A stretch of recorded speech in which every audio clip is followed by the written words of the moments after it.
दोस्तों आज मैं एक ऐसी फिल्म को लेकर आया हूं जो समय के साथ और डार्क होती चली जाती है। फिल्म की शुरुआत न्यूयॉर्क शहर से होती है। हम एक लड़की को एक बिल्डिंग के विंडो पे खड़ा देखते हैं। उसका नाम ईवा है। वो देखती है कि अभी शहर में परमाणु हमला हुआ है, जिससे परमाणु से निकलने वाले फायर स्टॉर्म तेजी से उसकी तरफ बढ़ रहे हैं। ये देखकर ईवा काफी डर जाती है। तभी पीछे से एक शख्स आता है और ईवा को लेकर बिल्डिंग के नीचे भागने लगता है। वो ईवा का बॉयफ्रेंड सैम था। हम देखते हैं सैम ईवा को लेकर बिल्डिंग के बेसमेंट में चला जाता है। बेसमेंट में 8 लोग फंस चुके हैं। वहाँ एक शख्स था मिकी। वो दरवाजे पर टेप लगा देता है ताकि रेडिएशन अंदर न आ जाए। मिकी पहले से ही उसी बेसमेंट में रहता था। वहाँ एक महिला है मैरलिन और उसकी छोटी बेटी है वेंडी। वहाँ एक और शख्स है जिसका नाम डेल्विन है और 2 भाई जॉश और एड्रियन। वहाँ जॉश का एक दोस्त भी है जिसका नाम बॉबी है। मिकी कहता है यहाँ रहने के कुछ रूल्स हैं। कोई इस दरवाजे को नहीं खोलेगा जब तक कि रेडिएशन क्लियर ना हो जाए।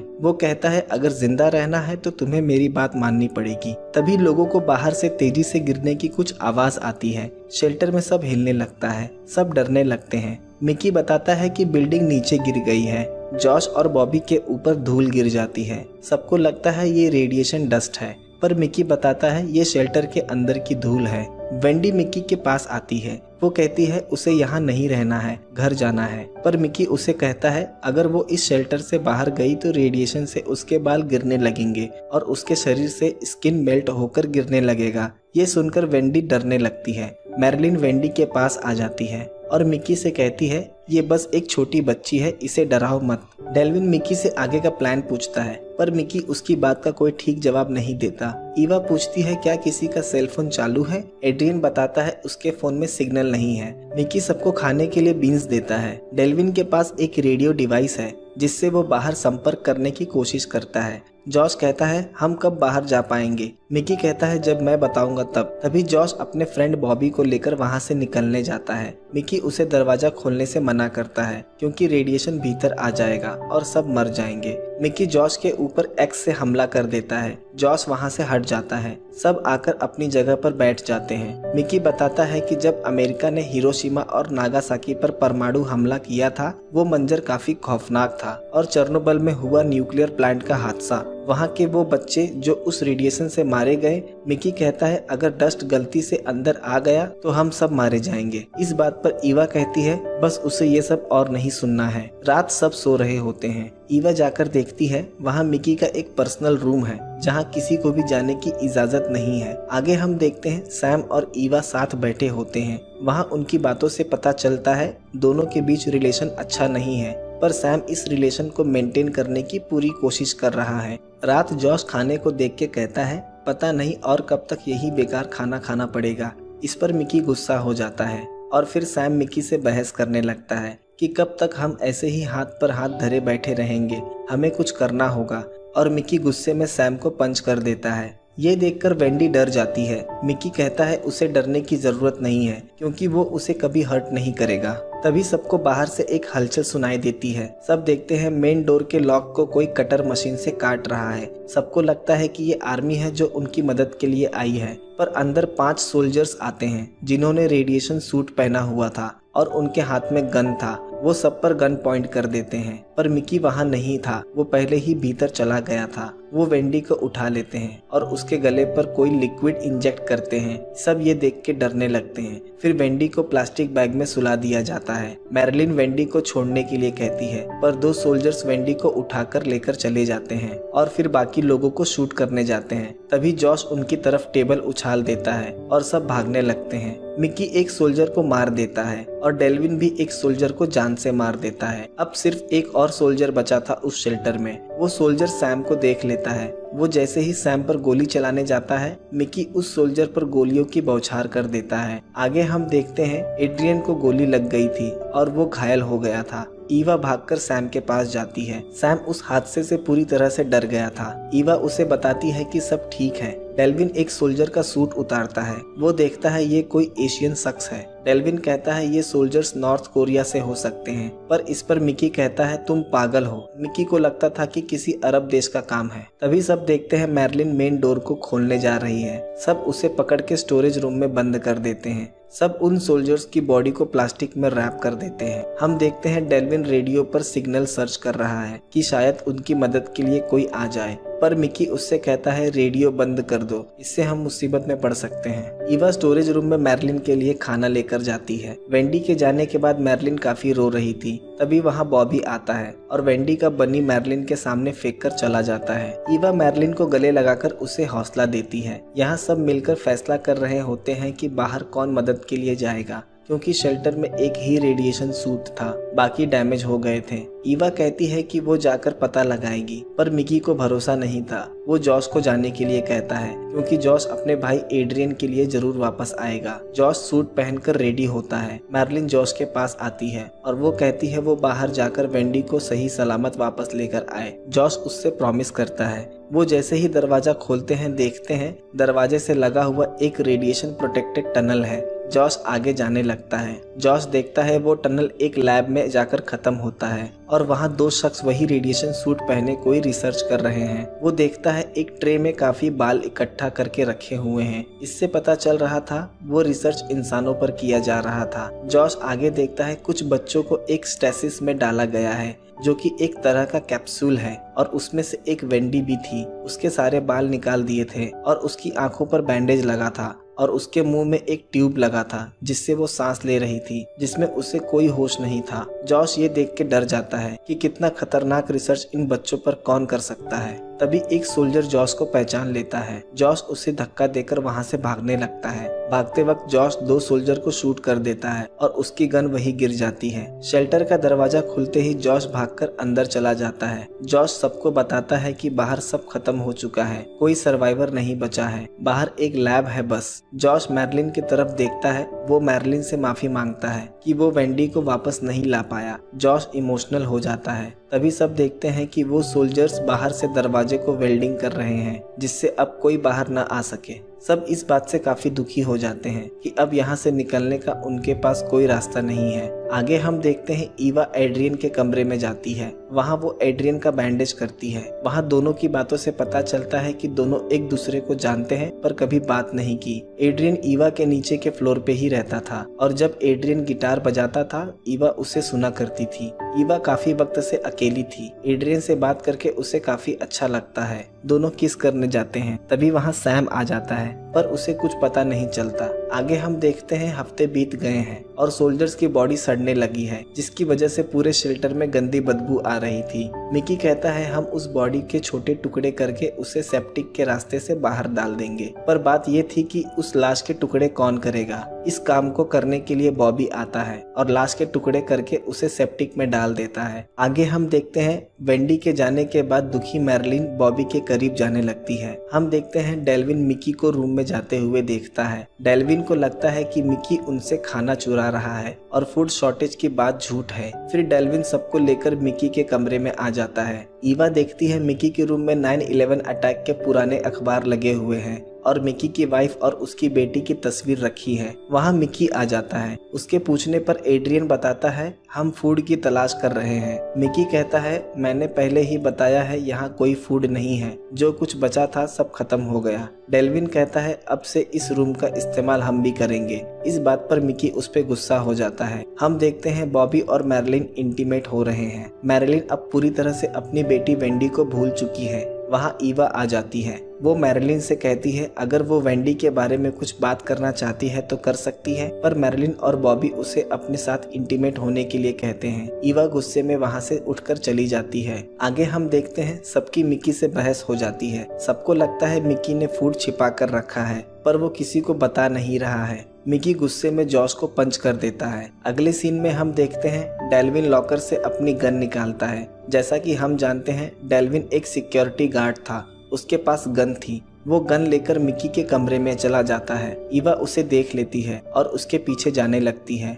डेल्विन देखता है मिकी के कमरे में एक सीक्रेट रूम है जहां उसने बहुत सारा फूड स्टोरेज करके रखा हुआ है। मिकी डेल्विन से गन छीन के उसे शूट कर देता है। डेल्विन की डेथ हो जाती है और ईवा ये देख के डर जाती है। ईवा सबको लेकर वहां आ जाती है। सब मिकी को पकड़ के चेयर से बांध देते हैं। सब मिकी से उस कमरे का कॉम्बिनेशन लॉक पूछते हैं, पर मिकी उन्हें नहीं बताता। जॉश मिकी की एक उंगली काट देता है। मिकी डर से उन्हें वो कोड बता देता है। सब देखते हैं उस कमरे में काफी फूड स्टोरेज है। बॉबी मिकी को एक रूम में बंद करके वहां से चला जाता है। आगे हम देखते हैं दिन बीत रहे हैं और अब शेल्टर में भी रेडिएशन का असर हमें लोगों पर दिखने लगा है। सबके बाल गिरने लगे हैं और चेहरा सफेद पड़ गया है और सब अपना मेंटल कंट्रोल खोने लगे थे। सबकी हरकतों से साफ नजर आ रहा था। ईवा वहां से उठकर चली जाती है और मेन डोर को पीटने लगती है। ईवा अब परेशान हो चुकी थी। वहां सैम आ जाता है, ईवा को सेड्यूस करने लगता है, पर ईवा को ये अच्छा नहीं लग रहा था। ईवा उसे धक्का दे देती है। यहाँ कमरे में बॉबी, मैरिलिन और जॉश तीनों इंटीमेट हो रहे होते हैं।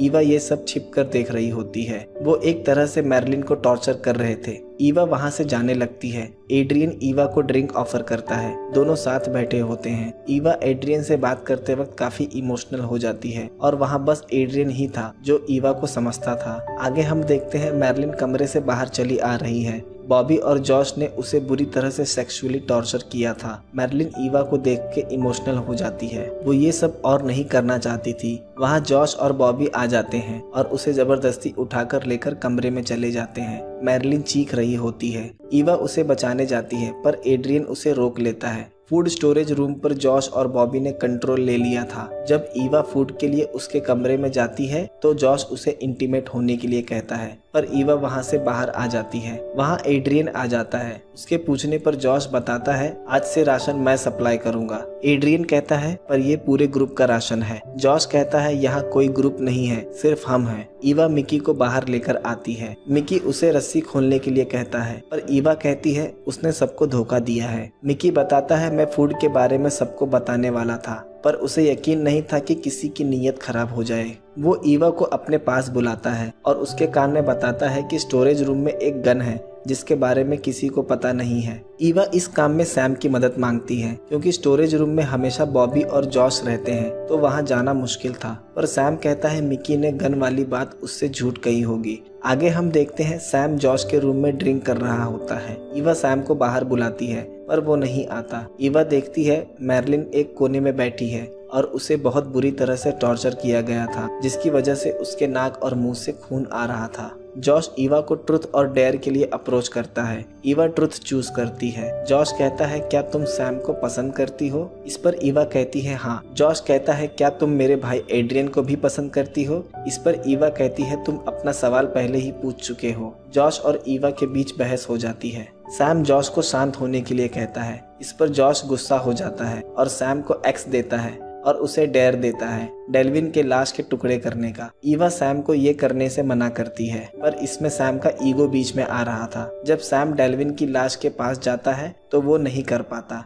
जॉश सैम का हाथ मोड़ देता है और ईवा को कहता है उसकी लाश काटे वरना वो सैम का हाथ तोड़ देगा। मजबूरन ईवा को वो बॉडी काटनी पड़ती है। रात दोनों साथ बैठे होते हैं। ईवा उस बात को लेकर बुरी तरह से दुखी हो जाती है और यहाँ हम देखते हैं जॉश अपने बालों को ट्रिम कर देता है और फिर वो बॉबी के बालों को भी ट्रिम कर देता है। हम देखते हैं बॉबी रोने लगता है। शायद उसे पता था कि उनकी जिंदगी अब बस कुछ दिनों की थी। रेडिएशन धीरे धीरे उन्हें खत्म कर रहा था। बॉबी लड़कियों के कपड़े पहन लेता है और मेकअप करता है। जॉश और बॉबी के भीतर का जानवर अब पूरी तरह से बाहर आ गया था। आगे हम देखते हैं ईवा मिकी से गन के बारे में पूछती है। मिकी बताता है वो पैनिक रूम में एक लाल डब्बे में है। मिकी कहता है, मुझे उम्मीद है तुम जो कुछ भी करोगी सही करोगी। मिकी उसे बताता है कि इस शेल्टर से निकलने का एक और रास्ता है जो सेप्टिक से होकर जाता है, यानी कि टॉयलेट से। मिकी कहता है, पर तुम्हें इस गंदगी को तैरकर पार करना होगा। ईवा जब स्टोरेज रूम में जाती है वहाँ जॉश और बॉबी होते हैं। दोनों ईवा को सेड्यूस करने लगते हैं। ईवा वो लाल डब्बा देख लेती है, पर दोनों के रहते वो उसे हाथ नहीं लगा सकती थी। ईवा देखती है बेड पर मैरिलिन की लाश है। उन्होंने मैरिलिन को भी मार दिया था। ज्यादा टॉर्चर की वजह से उसकी मौत हो गई थी। ईवा ये देख के डर जाती है और वहाँ से भाग जाती है। ईवा अकेले बैठी होती है। वो देखती है रेडिएशन से उसके भी बाल गिरने लगे हैं। उसे जल्दी कुछ करना होगा। हम देखते हैं शेल्टर की बैटरी डिस्चार्ज हो जाती है। बॉबी उसे ठीक करने चला जाता है। मौके का फायदा पाकर ईवा जॉश के पास चली जाती है और उसे सेड्यूस करने लगती है, पर वो उसे कमरे से बाहर जाकर इंटीमेट होने के लिए कहती है। ये ईवा का प्लान था ताकि सैम यहाँ आकर वो गन ढूंढ सके। सैम सैम जब कमरे में आता है देखता है पैनिक रूम का लॉक खुल नहीं रहा है। तभी वहाँ बॉबी आ जाता है। सैम डर जाता है। बॉबी बताता है उसने और जॉश ने कमरे का लॉक कुछ दिन पहले ही चेंज कर दिया था। सैम कहता है उसे भूख लगी थी तो कुछ खाने को चाहिए। बॉबी दरवाजा खोलता है। सैम जैसे ही उस डब्बे से गन निकालता है गन नीचे गिर जाता है और बॉबी ये देख लेता है। सैम गन उठा के बॉबी पे पॉइंट कर देता है। यहाँ हम देखते हैं ईवा जॉश को इंटीमेट नहीं होने देती। इस बात से जॉश को शक होता है। जॉश उसके सर पर जोर से मारता है जिससे वो अनकॉन्शियस हो जाती है और फिर जॉश उसका रेप करता है। ईवा पास में रखी हुई पेंसिल जॉश के सर में मार देती है जिससे जॉश को गुस्सा आ जाता है और वो ईवा का गला दबाने लगता है। तभी एड्रियन आकर जॉश को पकड़ लेता है और ईवा वहाँ से निकल जाती है। यहाँ सैम बॉबी पर गन पॉइंट करके बाहर ले आता है। वहाँ जॉश भी आ जाता है। सैम दोनों को देख के कंफ्यूज हो जाता है। ईवा सैम से कहती है कि बॉबी को गोली मार दे, पर सैम गलती से गोली एड्रियन पर चला देता है और एड्रियन की डेथ हो जाती है। जिसके बाद जॉश सैम को बुरी तरह से मारता है और बॉबी सैम को गोली मारने जाता है। तभी पीछे से आकर ईवा टिन के कैप से बॉबी का गला काट देती है। जॉश अपने भाई एड्रियन को देख के दुखी हो जाता है। ईवा भागकर मिकी के पास जाती है और उसे चेयर से छुड़ाती है। अपने भाई के मरने के बाद जॉश और गुस्से में आ जाता है और वो ईवा की तरफ भागता हुआ आता है। तभी मिकी उसे गोली मार देता है। मिकी कहता है क्या तुम खुद पर गर्व कर रहे हो? इस पर जॉश कुछ नहीं कहता। वो ईवा की तरफ देखता है और फिर वो सामने पड़ी लालटेन को जमीन पर पटक देता है और खुद को आग लगा देता है क्योंकि वहाँ जमीन पर गैसोलीन गिरा था। मिकी और सैम आग बुझाने लगते हैं। ईवा सेप्टिक रूम में जाकर डोर बंद कर लेती है। मिकी ये देख लेता है। ईवा अब वहाँ से बाहर निकलना चाहती थी और शेल्टर में रेडिएशन सूट भी एक ही था। ईवा वो सूट पहन लेती है और सेप्टिक को एक्स की मदद से तोड़ देती है और मिकी बाहर से ईवा को दरवाजा खोलने के लिए कहता है। ईवा सेप्टिक के नीचे के टनल में कूद जाती है जहाँ सब गंदगी जमा थी। हम देखते हैं मिकी स्माइल करता है। उसे ईवा को लेकर खुशी थी क्योंकि ईवा उस नर्क से निकलने में कामयाब हो गई थी। मिकी आखिरी बार अपनी वाइफ की तस्वीर को देखता है क्योंकि शेल्टर में आग फैलती जा रही थी और कुछ देर में वो भी मर जाएगा। यहाँ बाहर ईवा देखती है सारा शहर खत्म हो चुका है और एशेस भी हवा में उड़ रहे हैं। शायद ये अब वो पहले वाला न्यूयॉर्क नहीं रहा जहाँ वो रहा करती थी। सारा शहर जलकर खाक हो गया था। ईवा ये देखकर इमोशनल हो जाती है। वो दूर दूर तक देखती है, सब खत्म हो चुका था और फिल्म इसी दृश्य के साथ खत्म हो जाती है। दोस्तों मुझे पता है आपके मन में कई सवाल उठ रहे होंगे इस फिल्म को लेकर कि लैब में किस तरह का एक्सपेरिमेंट चल रहा था, वो सोल्जर्स कौन थे और परमाणु हमला कहां से और किसने किया था, मिकी का पास्ट क्या था, मिकी के वाइफ और उसकी बेटी के साथ क्या हुआ था। ये सारे सवालों के बिना जवाब दिए ही फिल्म खत्म हो जाती है। दोस्तों इस फिल्म की स्टोरी इस तरह से तैयार की गई थी। डायरेक्टर और प्रोड्यूसर इसकी फ्रेंचाइजी बनाना चाहते थे और इन सवालों के जवाब हमें उसके सीक्वल में मिल जाते शायद, पर किसी वजह से ऐसा नहीं हो पाया और इसका सीक्वल कैंसिल हो गया। फिर भी दोस्तों ओवरऑल फिल्म बहुत बढ़िया थी क्योंकि ये फिल्म काफी डार्क थी और उतने ही डार्क इसके कैरेक्टर्स थे। इस फिल्म को देखने पर पता चलता है कि सिचुएशन कैसे एक अच्छे इंसान को भी एक जानवर में बदल सकता है। दोस्तों अगले वीडियो में मिलते हैं एक नए एक्सप्लेनेशन के साथ।